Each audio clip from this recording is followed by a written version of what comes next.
నిన్న మొన్నటి వరకు కరోనా వైరస్తో వణికిన భారత్కు ఇప్పుడు మరో వైరస్ బెంబేలెత్తిస్తోంది.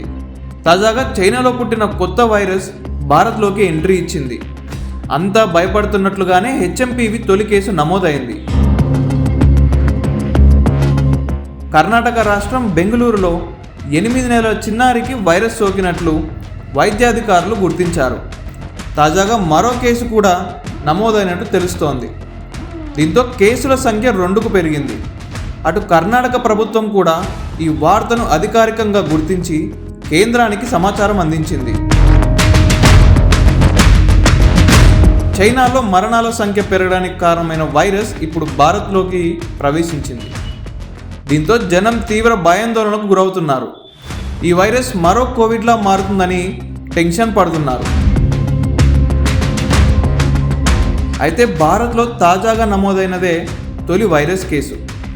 వైరస్ యొక్క ఖచ్చితమైన జాతి ఇంకా నిర్ణయించబడలేదు. హెచ్ఎంపీవి యొక్క లక్షణాలు ఏంటి? హెచ్ఎంపీవి వైరస్ అచ్చం కోవిడ్-19లా పోలి ఉంటుంది. ఇది ఒకరి నుంచి మరొకరికి వ్యాపించే అంటువ్యాధి. ఈ వైరస్కు కొన్ని ప్రాథమిక లక్షణాలు కూడా ఉన్నాయి. ఈ వైరస్ సోకిన వారిలో దగ్గు ఉంటుంది. దగ్గుతో పాటు జ్వరం కూడా వస్తుంది. ముక్కు కూడా పట్టేస్తుందట.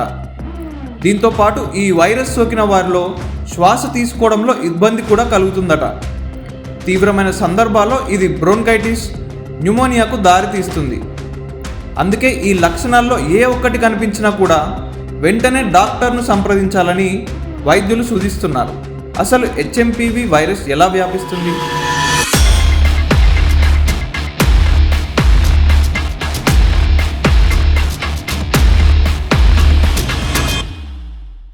ఈ వైరస్ సోకిన వ్యక్తి దగ్గినప్పుడు లేదా తుమ్మినప్పుడు హెచ్ఎంపీవి శ్వాసకోశ తుంపర్ల ద్వారా వ్యాపిస్తుంది. కలుషితమైన ఉపరితలాలు లేదా వస్తువులను ముట్టుకోవడం ద్వారా కూడా వైరస్ వ్యాప్తి చెందుతుంది. చలికాలంలో ఇది ఎక్కువగా వ్యాప్తి చెందే అవకాశం ఉంది. మరి హెచ్ఎంపీవి నుండి మిమ్మల్ని మీరు ఎలా రక్షించుకోవాలి?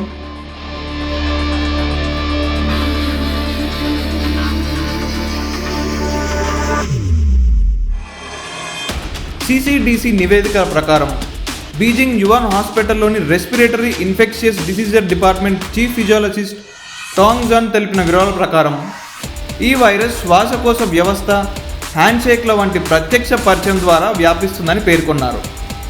వైరస్ ద్వారా కలుషితమైన వస్తువులను తాకడం ద్వారా కూడా ఇది వ్యాప్తి చెందుతుంది. అందుకే ఈ డేంజరస్ వైరస్ నుంచి మిమ్మల్ని మీరు రక్షించుకోవడానికి ఎల్లప్పుడూ మాస్క్ ధరించాలి. మీ చేతులను తరచుగా కడగాలి.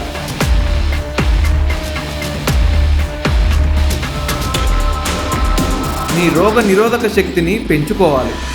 ప్రస్తుతం ఈ వైరస్కు వ్యాక్సిన్ లేదు కాబట్టి నివారణ ఒక్కటే మార్గం. వైరస్ సోకకుండా తగినంత జాగ్రత్త తీసుకోవాలి.